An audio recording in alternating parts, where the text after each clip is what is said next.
ओम शांति। आज बाबा हमारा ध्यान इस ईश्वरीय पढ़ाई पर खिंचवा रहे हैं।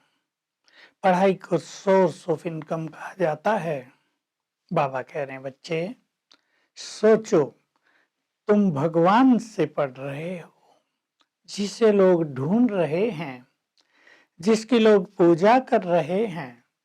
तुम उसके सम्मुख बैठे हो, वे तुम्हें अथाह खजाना दे रहे हैं। तुम्हें रोज खजाने मिल रहे हैं। ध्यान दे, ये भगवान के महावाक्य हैं। ये ज्ञान रतन भी बहुत बड़ा खजाना है।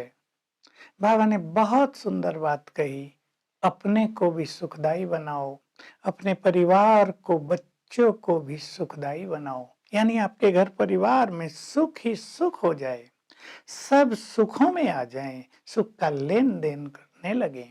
तो पढ़ाई पर बहुत ध्यान देना है। आज बाबा कह रहे हैं, कई बच्चे कहते हैं हमारा घर तो बहुत दूर है, आने में देर लगती है।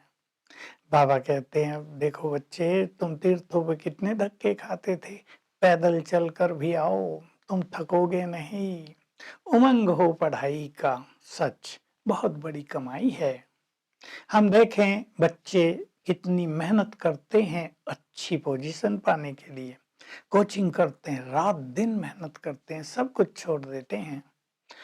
हमें विश्व की राजाई मिल रही है, हम क्यों ना मेहनत करें। और ये पढ़ाई तो साथ साथ सुख देती है। हमें लगता है हमें बहुत खजाने मिल रहे हैं, सुख मिल रहे हैं। मुरली से पहले ही गीत बजाया गया, इस पाप की दुनिया से कहीं दूर ले चल। तो बाबा कह रहे, ये पाप की दुनिया है, ये गंदी दुनिया है, ये वैश्याल्य है। मैं आ गया हूं तुम्हें पावन बनाकर सुखधाम में ले चलने के लिए। तुम्हें इस गंदी दुनिया वैश्याल्य से वैराग नहीं आता?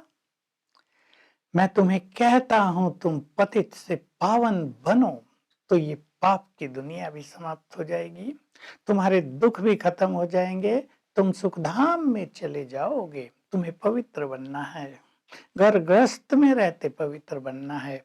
इसलिए देवताओं को डबल ताज दिखाया जाता है, उनकी पूजा होती है। सन्यासी भी पवित्र बनते हैं, इसलिए गृहस्थी लोग उनके आगे नमन करते हैं। पवित्रता का बाबा महत्व बता रहे हैं। लेकिन सन्यासियों को संपूर्ण निर्विकारी नहीं कहा जाता, क्योंकि उनका जन्म विकारों से होता है। ये देवताएं संपूर्ण निर्विकारी हैं, योग बल से जन्मे हैं, इनके सिर पे डबल ताज है। यही तो तुम्हारा लक्ष्य है, नर से नारायण, नारी से लक्ष्मी बनना। आज बाबा कह रहे हैं, नहीं, श्री कृष्ण और राधे बनना। नहीं तो जब तक वो लक्ष्मी नारायण बनेंगे वो समय भी कम हो गया।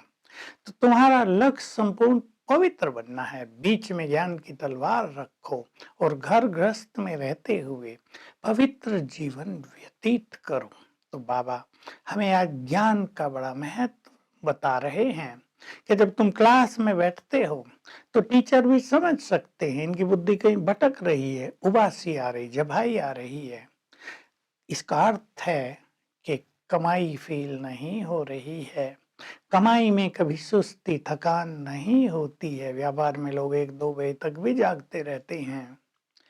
तो इस पढ़ाई पे ध्यान दो, इसको महत्व दो। इस पढ़ाई से तुम्हें राजाई मिल रही है, तुम्हें बाबा वैराग्य दिलाते हैं, ज्ञान भक्ति और वैराग्य। अभी तुम्हें ज्ञान का खजाना मिल रहा है। बाबा आज बार बार कह रहे हैं, ये बहुत बड़ा खजाना तुम्हें मिल रहा है। तो इस कलियुगी दुनिया से तुम्हें बहुत वैराग्य आना चाहिए। दूसरी बात कह रहे हैं, तुम्हें दैवी गुण भी धारण करने हैं। दैवी गुणों में पहली बात कही, मांस आदि खाना, खरीदना, पकाना, बेचना। बाबा कह रहे लाना, सब पर पाप लगता है। देखिए आज तो कॉमन बात हो गई भारत में, नॉन वेज कॉमन होता जा रहा, लोग इसे पाप नहीं समझ रहे। फिर कष्ट पाते हैं तो कहते हैं हमने तो कोई पाप इस जन्म में नहीं किया, पर ये पाप लोग रोज कर रहे हैं। बाबा कह रहे हैं तुम पवित्र ब्राह्मण हो, ये गंदा भोजन तुम्हारा भोजन नहीं है। तुम्हें दैवी गुण धारण करने हैं तो बहुत ध्यान देना है, कर्म तुम्हारे बहुत श्रेष्ठ हों। आज का शब्द है, तुम्हें शुद्ध कर्म करने हैं। अशुद्धि से, बुरे संग से सदा के लिए बचकर रहना है। संकल्पों में भी तुम्हारे विकर्म न हो, बुरे ख्यालात ना आए, कर्मेंद्रियों से कोई विकर्म न हो, तुम्हारे अंदर कोई बीमारी हो इन विकारों की। मैं सुप्रीम सर्जन हूँ, सुप्रीम सर्जन को बताओ, मैं तुम्हारा इलाज करूंगा, तुम्हें सच्ची राय दूंगा। लेकिन बाबा आज एक और बात कह रहे हैं, बहुत बच्चों पर बृहस्पति की अविनाशी दशा है, जो श्रीमत पर चलते हैं, जो अपना कल्याण कर रहे हैं, जो रेगुलर पढ़ाई पढ़ते हैं, जिनको पढ़ाई की कदर है।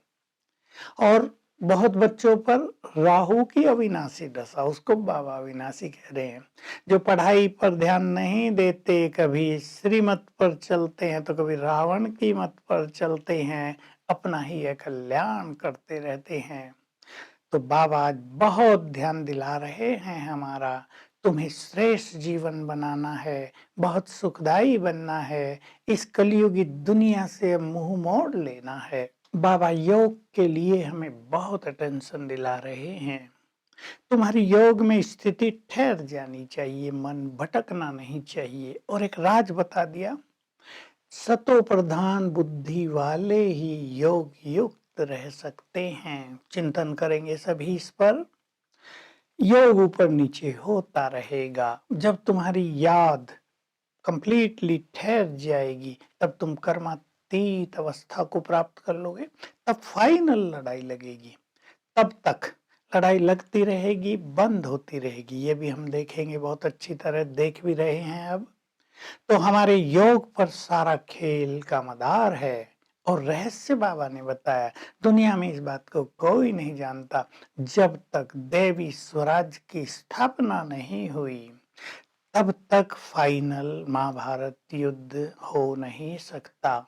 तो बाबा कह रहे हैं, इस पढ़ाई का तुम्हें अंत में साक्षात्कार भी होता रहेगा, कौन क्या बनते हैं, किसने कैसा पुरुषार्थ किया है।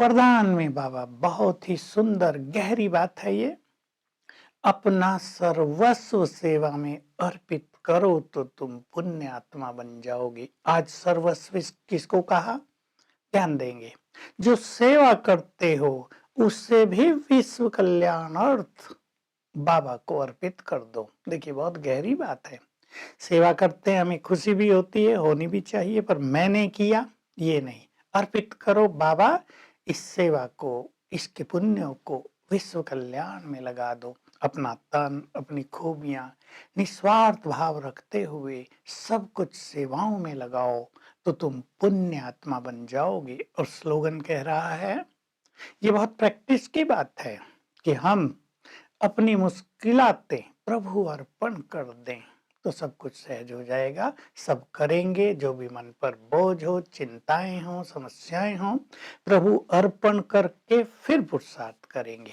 तो आज सारा दिन हम इस नशे में रहेंगे, हमें ज्ञान का अथाह खजाना मिल रहा है, स्वयं भगवान हमें पढ़ा रहे हैं और बुद्धि योग शिव बाबा के स्वरूप पर स्थिर करने का एक एक मिनट हर घंटे में बहुत अच्छी तरह अटेंशन रखते हुए अभ्यास करेंगे। Om Shanti. To watch Peace of Mind channel videos on YouTube, subscribe us on youtube.com/tvpeaceofmind. Just a click for a peaceful life.